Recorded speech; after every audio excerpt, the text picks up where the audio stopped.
Hello, I'm Dr. Mary Marshall. I am the Director of Undergraduate Studies at the Faculty of Theology and Religion here in Oxford, and I hope to be able to answer some questions that many prospective students have concerning the degrees we offer here. One thing that some students have noticed is that we've recently changed our degree programme. How have we changed it? Why have we changed it? The faculty here in Oxford is large, and we have over 100 academics and graduate students working on a wide range of subjects within the fields of theology and religion. We wanted a degree and a degree title that would reflect that very broad range of subjects we have to offer, not only in the classical theological disciplines, biblical studies, philosophy of religion, things like that, but also within the study of religions more generally, and in Hinduism, Judaism, Buddhism, Islam. So we have the new course titles, we have the new curriculum. Students also ask me, what are joint degrees or joint schools? It's a special title we have here in Oxford. Essentially all it means is that you are combining two degrees that work well together. So in our case you can combine philosophy and theology if your primary interest is in philosophy, or you can combine religion and Oriental studies. That's one for the linguists. If you would like to study Pali, Tibetan, Quranic Arabic, Sanskrit, Hebrew, Greek, and study the corresponding religions through the lens of those languages, then that's a great option for you, and those joint school courses are very flexible. So, what do you need to apply? What are the entrance requirements? It's quite straightforward. A-levels, we're looking for 3 A grades. In Scottish Advanced Highers, 2 A's or AAB, and in the International Baccalaureate, a 38 or a 39 for philosophy and theology with 3 6s in your higher level subjects. Of course, there are many other international qualifications that are acceptable as well. Check the website if you want the full details, they're all online.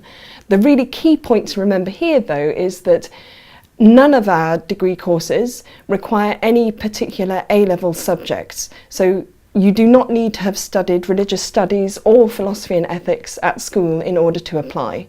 Very valuable subjects, and that's how a lot of people find out that they're interested in theology and religion, and we value the subject greatly. But if you've not studied that at school, or even that wasn't a subject that particularly interested you at school, our degree subject is very different and very varied, and we don't require religious studies or philosophy and ethics, so you can still apply. Any subject that involves essay writing is helpful because there's a lot of essay writing in the degree, but again, there are no particular subjects that are actually required for applying. One of the questions that everybody wants to know the answer to, and many people don't want to ask actually, is does it matter what my own religious beliefs are? Do I have to be religious? Do I have to be not religious? Do I have to be a practicing member of religion? No, is the very short answer. Our students are as diverse as they are numerous. There are students on the course and faculty members of many different faiths and none. Really, your religious background and your own religious profession has absolutely no bearing on either your application or when you're studying the subject. The university is a secular university, and we study theology and religion from a non-confessional academic objective standpoint. All that we require is that regardless of your own beliefs, you're happy to look at theological and religious ideas critically and objectively, and you're interested in studying them. So, if tutors are not particularly interested in particular A-level subjects, if they're not particularly interested in religious background, what on earth are these people interested in? What are tutors looking for when they make a decision about whether or not to offer a candidate a place? Again, it's quite straightforward. We are looking for that ability to be open to learning, to think objectively and critically about sensitive and difficult ideas, to be able to manage complex concepts. We're looking for people who are able to construct coherent arguments and to rethink their ideas in the face of new evidence. Because our course is very intensively focused on reading and on texts, primary texts and secondary literature, we're looking for students with an ability to read text very closely. So those are the sort of qualities we're looking for in a student. How do we work out whether we've got them? Well, one of the things we'll be looking at is your excellent academic record. Not flawless, remember, we're not looking for perfection, but we are looking for an excellent record in your exams. We're also interested in what you have to say in your personal statement. What can you provide that tells us that you are a student who will be interested and motivated to study theology and religion? We're looking for enthusiasm and passion, but not simply saying that, being able to demonstrate that in the way that you've gone beyond simply what your school requires you to do. We're looking for references that also support that idea. And if you're called to interview, we will set you questions and tasks that will invite you to show your aptitude and potential in those areas. So, what are interviews in theology and religion like? There's a lot of myths about Oxford admission interviews. People quite understandably get very, very nervous about them. But actually, at the end of the day, they should be, if not great fun, then at least an interesting intellectual challenge and an enjoyable conversation. To some extent, they reflect the teaching model we use here in Oxford, a tutorial, where typically you would have 1 or 2, perhaps even 3 students speaking about a subject with a tutor. So in an interview, we mock up that kind of situation and get students talking about the ideas that they say interest them. Quite often you'll be given some prompt material. That might be a text, that would be quite a usual thing to happen for theology and religion, could even be an image or a situation to consider. And then you'll be invited to discuss your ideas will be challenged. If you're left with an awkward silence, if you need to think, that's not a problem. An interview is an exercise not primarily in making a presentation, in giving us pre-rehearsed speeches. It's all about whether you are thinking and whether you are listening. Listening is a really important part of it. So it's an opportunity for you to share your ideas, for you to show us how you think, to think aloud, so that we can see how you might perform as a student. It's one of the things that enables us to see how you read texts, how you form arguments, how open you are to learning. And those are the things that we need to find out. Okay, so if you're going to apply, if you've collected your A-level grades or A-level predictions, you've thought about why you might want to study theology and religion, another part of the application process is choosing a college. Does it matter what college you apply to? Well, in one particular way, yes it does. Not every college in Oxford offers theology and religion and the other subjects. There are 16 colleges in Oxford that do admit students for the BA in theology and religion, and 17 that admit for philosophy and theology, and some of those also admit for religion and Oriental studies.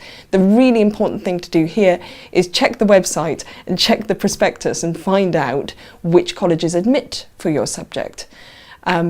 If you do not wish to apply to a particular college, that is absolutely fine. You can make a thing that's called an open application where a college is allocated to you. There's no disadvantage in that. If you don't want to choose a college, if you would rather have one picked for you, that's fine. Because in other very, very important ways, actually the college you go to makes no difference at all. Not at all to your academic degree and experience. Whatever college you are at, you will get the same degree in theology and religion. You will have access to the faculty and the faculty teaching. You will have tutors at a number of colleges probably, and the degree you get, the course experience you have, is the same regardless of your college. If you want to choose a college, the best way of thinking about it is think about where you would actually like to live and base yourself domestically. Do you want to be far out of the city or in the middle of things? Do you want to be somewhere old or modern, somewhere large or small? Those are the questions that matter if you want to choose a college. The question of what effect it's going to have on your degree is not something that should worry you. And the really big question that quite understandably is at the back of everybody's mind, and not only students but parents, family, teachers as well, is having gained a degree in theology and religion, what are you going to do with it? Now, this is something that really is a very open question. I can begin by telling you some statistics that the Career Service here gathers data about what graduates do within 6 months of their graduation. We have data from the last 3 years that shows that within 6 months, well over 90% of our graduates are in employment or further study. A degree in theology and religion is a very employable degree, and that's for a number of reasons. There are general skills that it fosters and specific ones as well. So what the degree will give you, in common with any arts and humanities degree, are general skills which employers love. Time management, priority management, organisation, of course, goes without saying, but also the ability to synthesise and sift and evaluate a large amount of information very quickly. That's what we require students to do on the degree. That's what many employers require their employees to do as well. The ability to turn your hand to any number of new and challenging tasks. On top of those general skills, though, I think a degree in theology and religion offers you something even more important, that apart from other similar courses in the arts and humanities, something that our students have to do is empathise intellectually with ideas and assumptions that are very, very different from their own. In the degree, students will be required, or may be required, to understand on its own terms an idea which had its origination 2,000 years ago and 1,000 miles away. They may be required to understand and engage with, not simply dismiss, but engage with, evaluate the ideas of someone living today in a society very different from their own, and who has ideas with which they do not agree at all. It's not simply a case of dismissing those ideas, but of engaging with them, evaluating them, analysing them. That's a very valuable skill to have in many fields of employment. And it's something that our graduates are confident with and are able to offer to their employer. Students in theology and religion and oriental studies will also have learned a language from scratch. And that's a very interesting and important skill to show that you have. At the end of the day, the destinations of our graduates are varied and as wide-ranging as the students themselves. There are students each year, a handful, that will go into religious ministry and work in the church or other religious institutions, but by no means all, or by no means a large number. Many go into charitable sectors, non-governmental sectors, education, law, banking, management consultancy, retail. Really, the list is very, very long, and the skills that we offer are welcomed by a very wide range of employers.